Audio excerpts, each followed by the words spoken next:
श्री स्वामी समर्थ मंडळी. कसे आहेत? बरे आहेत का? तर बरे असलेच पाहिजे. तर सगळ्यात पहिले तुम्हाला गुड मॉर्निंग.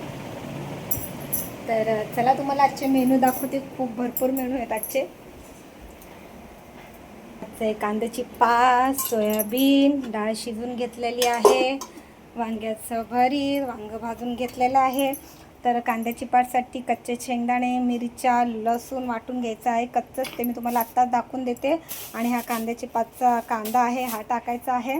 आणि हिरव्या मिरच्या त्या ह्यालाच घेतलेल्या आहेत. आणि आपला सोयाबीनच्या भाजीला कच्चा कांदा, कच्चा टमॅटो, लसूण, कोथिंबीर. याच्यासाठी भरतासाठी मी बघा मिरची वाटून घेतलेली आहे आणि कांदा पण बारीक कापून घेतलेला आहे. तर सगळ्यात पहिले मला घ्यायचं रेश्माताईचं नाव. रेश्माताई, thank you so much. Shri Swami Samarth. तुम्ही काल मला कमेंटमध्ये टाकले की मी तुमच्याजवळ असते तर तुम्हाला नक्कीच मदत केली असते. एवढं बोलणं पण माझ्यासाठी खूप आहे रेश्माताई. तुम्ही एवढं शब्द बोलले आणि बाकीचे लोक पण खूप कमेंट करताय. तुम्ही आमचं नाव घेतलं, धन्यवाद. काय ना, उलट तुमचं मी धन्यवाद करते. रेश्माताई, नेहाताई, जिया, अजून भरपूर तुम्ही लोकांनी काही नावं सांगितलेले नाही आहेत. तर मी सगळ्यांचा आभारच मानत आहे की सगळ्यांनी मला छान छान कमेंट केलेलं आहे. आणि रेश्माताई, तुम्हाला सांगते, तुम्ही मला फॉलो केलं, कमेंट केलं, शेअर करा, हेच माझ्यासाठी तुमची मोठी मदत आहे. बस याच्या व्यतिरिक्त मला तुमची मदत नको आहे. आणि बोलले ते खरंच मला खूप आनंद झाला.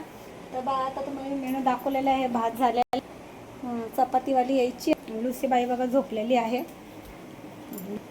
मस्त झोपलेले आहे. म्हणजे इथं पाण्याचा खूप प्रॉब्लेम आहे, लाईटीचा प्रॉब्लेम आहे आणि पाऊस नाही, काय नाही, खूप टेन्शनमध्ये, खूप गरमी.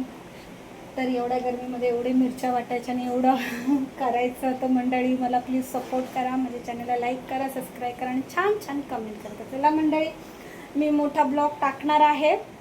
त्या ब्लॉगमध्ये सगळ्या रेसिपी दाखवणार आहे. तर तुम्ही मोठ्या ब्लॉगमध्ये छान मला कमेंट करा आणि मोठा ब्लॉग नक्कीच बघा. म्हणजे चला, बाय.